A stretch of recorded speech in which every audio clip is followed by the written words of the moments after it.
9 बातम्या।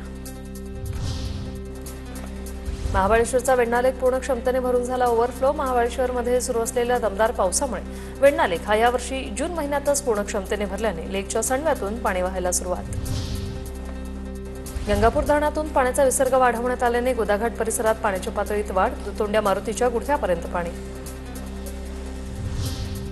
कोल्हापूर जिल्ह्यातील संततधार पावसामुळे धरणांच्या पाणी पातळीत झपाट्याने वाढ, पंचगंगा नदीची पाणी पातळी 26 फुटांवर।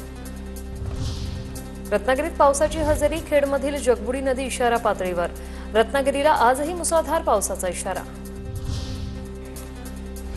खडकवासला धरण साखळी प्रकल्पाचा पाणलोट क्षेत्रातील पावसाचा जोर ओसरला। खडकवासला धरणातून मोठा नदीत 4565 क्युसेकने विसर्ग।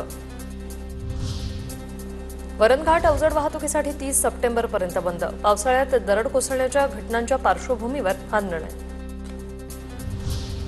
कोल्हापुरात पाणलोट क्षेत्रात झालेल्या मुसळधार पावसामुळे कृष्णा नदीच्या पाणी पातळीत लक्षणीय वाढ, नृसिंहवाडी येथील श्री दत्त मंदिरासमोर नदीचं पाणी पोहोचलं।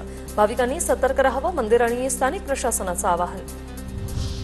माळशेज घाटात दुचाकीला चारचाकीची जोरदार धडक, धडकेत स्थानिक दुचाकी स्वाराचा मृत्यू तर अन्य दोघे जखमी।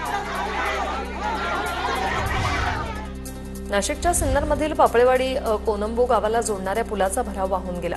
पुलावरून टोमॅटो वाहून नेताना शेतकऱ्याची दमछाक झाल्यानं शेतकऱ्यांनी टोमॅटोचे कॅरेट नदीत फेकले।